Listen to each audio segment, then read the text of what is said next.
Hello everyone, welcome to my video. তো আবার একটা রেসিপি শেয়ার করতে চলে এসেছি। তো আমি এখানে 4 পিস মাছ নিয়েছি। তো মাছের মধ্যে নুন হলুদ দিয়ে ভালো করে ম্যারিনেট করে রেখে দিয়েছিলাম 15 মিনিটের জন্য।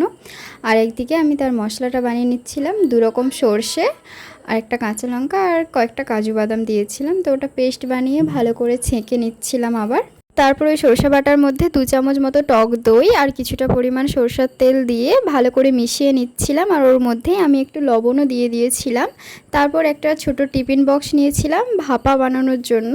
তো টিফিন বক্সের মধ্যে প্রথমে কিছুটা সরিষা বাটা দেওয়ার পর মাছগুলো দিয়ে দিলাম। মাছগুলো দেওয়ার পরেও আবার ওপর থেকে সরিষা বাটা ছড়িয়ে দিচ্ছিলাম। তারপর ওর ওপর দিয়ে আমি 2টো কাঁচা লঙ্কা ভেঙে দিয়ে দিয়েছিলাম। তার উপরে আবার একটু সরষের তেল দিয়ে ভালো করে ঢাকনাটা ঢেকে দিয়েছিলাম। কিছুক্ষণ আগেই গ্যাসে আমি জল গরম বসিয়ে দিয়েছিলাম। তার উপরে একটা প্লেট দিয়ে তার উপরে টিফিন বক্সটা রেখে ঢাকা দিয়েছিলাম। প্রায় 20 মিনিট পর আমার ভাপাটা রেডি হয়ে গেছে, তোমাদেরকে খুলে দেখাচ্ছি। তো দেখতেই পাচ্ছ এখানে আমার ইলিশ মাছের ভাপা একদম রেডি। দারুণ হয়েছিল, দেখতেও যেমন সুন্দর হয়েছিল, খেতেও বেশ টেস্টি হয়েছিল। তো কে কে এইভাবে ইলিশ মাছের ভাপা খেতে পছন্দ করো অবশ্যই কমেন্টে জানিও। তো চলো টাটা।